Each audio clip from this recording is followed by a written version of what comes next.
Alright, I'm going to go over the Chapter 14 study guide about solids, liquids, and gases. Number 1, it asks you what are the 3 main states of matter that we talked about, and then describe and draw a picture of each. So down below here, I have done that. Over here, we have solids, which have an orderly arrangement, so you kind of draw them in a nice, neat pattern. And then you need to describe their movement, and solids only are able to vibrate in place. So if maybe you wanted to remind yourself of that, sometimes I put little squiggly lines in between to show that they're vibrating. Liquids are in the middle, so I drew kind of a little flowing thing to show you that they take the shape of their container, but they do not fill it. I think that's one of the things that we are getting confused about. And liquid particles move slowly, but they do move, and they can slide past each other, which is why a liquid is able to flow. Then your third state would be gases. They do fill the entire container, so you put particles over the entire space and spread them out, because those particles move very quickly and they keep a lot of distance between each other. Number 2, what is sublimation? That is a solid changing state directly to a gas. So I drew a little picture here of carbon dioxide right here, dry ice, sublimating into gas. Number 3, what does the term fluid mean, and what are the 2 states of matter that are fluids? The term fluid simply means that it can flow. If something can flow, it is a fluid. And we found out that both liquids and gases are actually fluids because I was able to pour carbon dioxide onto that candle that day and put it out. Number 4, what is viscosity? Viscosity is the resistance of a fluid to flow. So down here, a little bit more of a description, ordering these substances from high viscosity to low viscosity. So from high to low, we're going to have Jello, glue, and water. So Jello is going to have your highest viscosity because it is the most difficult to make flow. And then glue is in the middle, and then water. Number 6, what's the difference between evaporation and boiling? For evaporation, it can occur at any temperature, because remember we talked about the ponds and lakes outside right now are actually evaporating because it could occur at any temperature, but evaporation only occurs at the surface. Boiling, however, occurs at a specific temperature because they have to reach their boiling point, and it happens throughout the liquid, not just at the surface.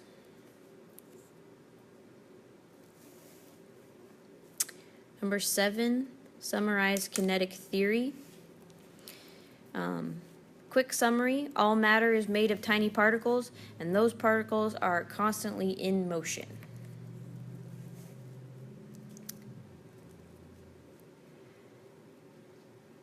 Number 8, compare and contrast the amount of kinetic energy in solids, liquids, and gases. All of them have kinetic energy. Okay, but gases actually have the highest. Their particles move around the most. So remember, kinetic means motion. Okay, so the more motion the particles have, the more kinetic energy they have. So gases have the highest amount and solids have the lowest. Number 9, what causes kinetic energy of particles to increase? In order to get particles to speed up, you increase the temperature.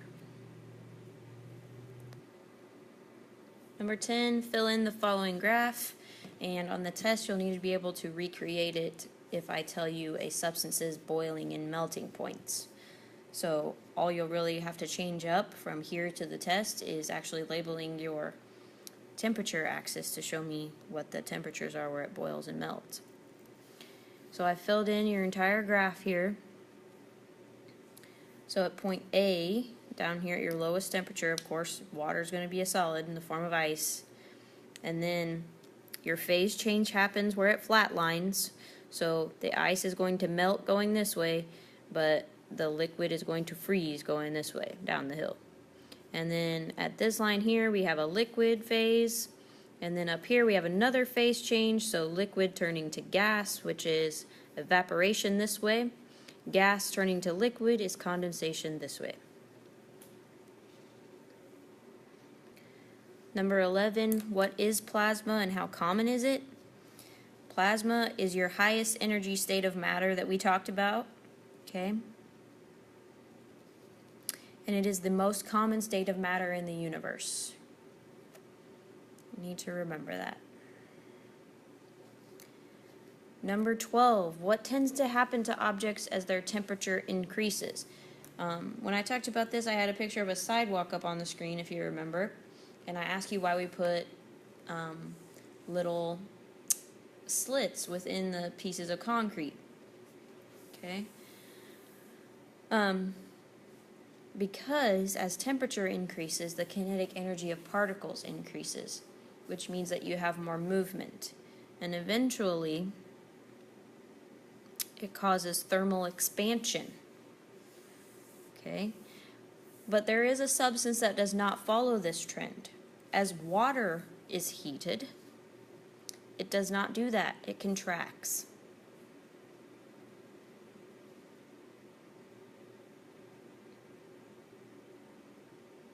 Okay. Number 13, what is buoyancy and how does it allow objects like aircraft carriers to float?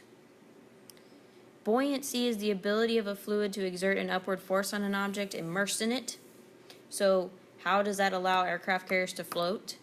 When that buoyant force is equal to the weight of the object will float.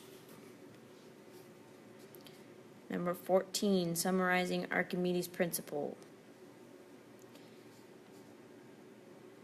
A quick summary of Archimedes' principle is buoyant force is equal to the weight of the water displaced by an object.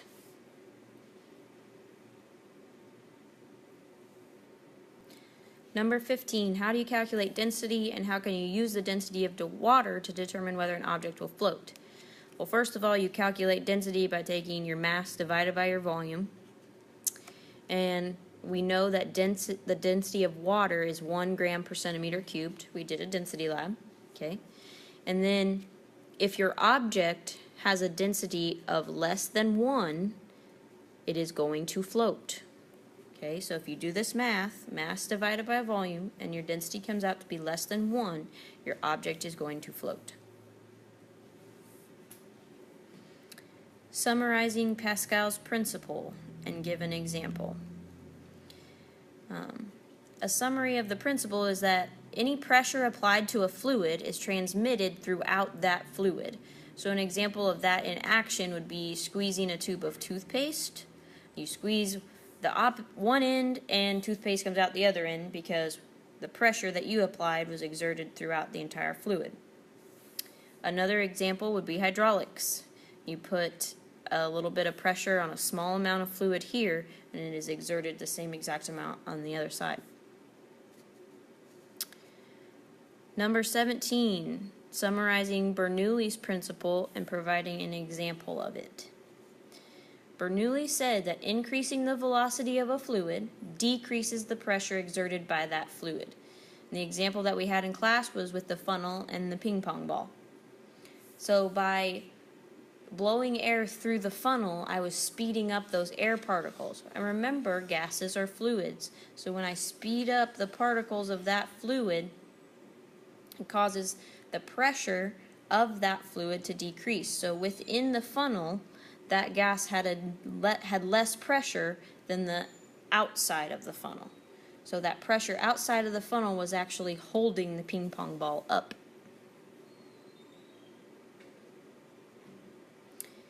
Stating Boyle's law. Short and sweet, decreasing the volume of a gas will cause the pressure to increase if you have constant temperature through the whole time. Stating Charles' law. The volume of a gas increases with increasing temperature, and that is as long as the pressure stays the same.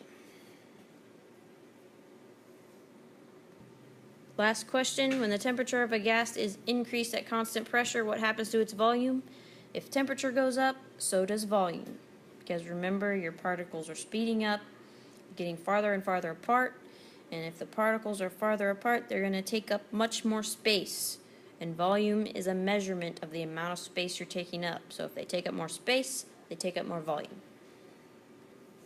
Number 21, what happens to the volume of a gas when the pressure decreases at constant temperature? So if we decrease the pressure,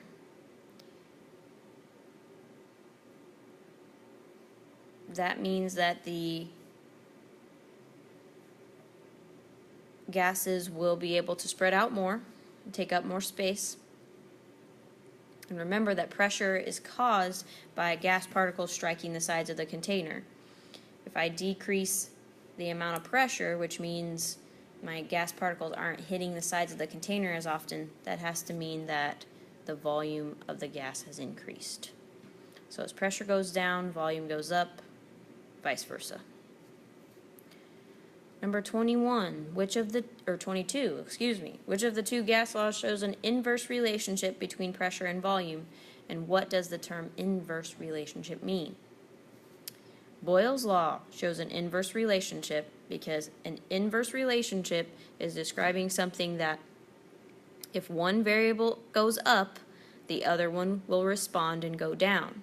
Same thing in reverse. If one variable goes down, the other variable will respond and go up. So it's like this relationship right here. When pressure went down, volume went up. If volume goes up, pressure goes down. That's an inverse relationship.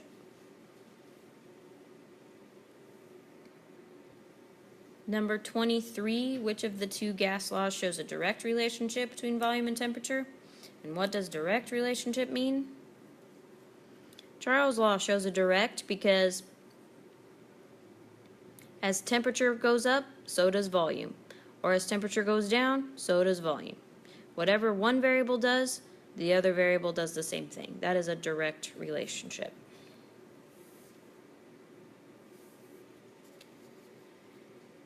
Number 24. What is the density of a piece of wood that has a mass of 25 grams and a volume of 29.4 centimeters cubed? First of all, density is equal, or the formula for density is mass over volume. So I went and find my mass up here. This is a unit of mass, grams. So 25 grams divided by my volume, 29.4 centimeters cubed. If I type that into my calculator right, I come out with 0.85 grams per centimeter cubed. Number 25, a piece of wood that measures 3 by 6 by 4 centimeters has a mass of 80 grams. What's the density of the wood? Would that wood float in water? Why or why not? So we did a lab exactly like this. You were given a piece of wood or a piece of plastic, and you needed to find the volume and then weigh it to find the mass. So they've got your measurements here, and in order to get the volume of a cube or rectangle, you take length times width times height. So I took 3 times 6 times 4 to give my volume of 72 centimeters cubed. Then I followed my density equation, mass over volume. 80 grams over the volume I just calculated, 72 centimeters cubed, gives me the density of 1.1 grams per centimeter cubed. And remember, to determine whether it's going to float in water, you compare that to water's density of 1.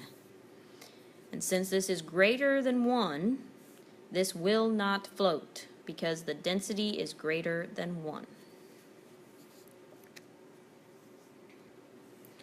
Number 26, given a container, that should say of, so I'll fix that, of carbon dioxide gas with an initial volume of 22 liters and pressure of 35 pascals, calculate the pressure if the volume is changed to 390 liters. So first, follow your formula, P1V1 equals P2V2. So I subbed that in. It said that the gas had an initial volume of 22 liters, which means that's V1. And to go with that volume, the pressure was 35 pascals, which is going to be your P1. And it says, calculate the new pressure, so we're looking for P2, if the volume is changed to 390 liters. So I set this up, and what that tells me to do is take 35 times 22, solve for that, and then divide by 390. So you have to actually hit the equal sign in your calculator after you multiply these two, and then divide by 390. If you do that, you'll get 1.97 pascals. And if you think about that logically, remember your relationships. Our volume went up drastically, and we know from up here that if volume goes up, our pressure should go down. So our pressure started at 35 pascals and went down to 1.97 pascals. So this answer does make sense. Number 27. 2 liters of a gas is at 740 millimeters of mercury of pressure. What is the volume at 760 millimeters of mercury? There's your formula once again. So you got to fill it in. Your first pressure says 2 liters of gas is at 700 millimeters mercury of pressure. So 2 liters is your first volume, and it's at 740 millimeters of pressure. So these are your initial status. And then it says that you need to calculate the new volume if the pressure is changed to 760 millimeters of mercury. So we're solving for V2, and I've subbed in the new pressure. So that tells me to do this. Take 740, multiply it by 2, then divide that number by 760. And I come up with 1.95 liters. So, once again, think about your relationship. As pressure goes up, as pressure goes down, volume goes up, and vice versa. In this case, our pressure went up, so our volume should go down. We started off at 2 liters on our volume and wound up at 1.95. So pressure went up, volume went down. So that follows our pattern, so that answer does make sense. Number 28, graph the following data, being sure to use all the aspects of a good graph you've learned. So there's your data, and then you've got your axes down here. And all that I'm going to give you for this problem is that volume should be on your y-axis and pressure should be on your x. You need to add in everything else that a good graph should have, and I can tell you that there will be a question like this on your test, and it's going to be worth at least 7 points. So it's a big pointer on there. So really try to focus and remember on what we talked about when we were graphing. And remember the relationship you should see. As pressure goes up, which would be this way, as pressure goes up, volume should go down. So you should see this kind of a trend. Okay? That's all for your study guide. Good luck on your test, guys.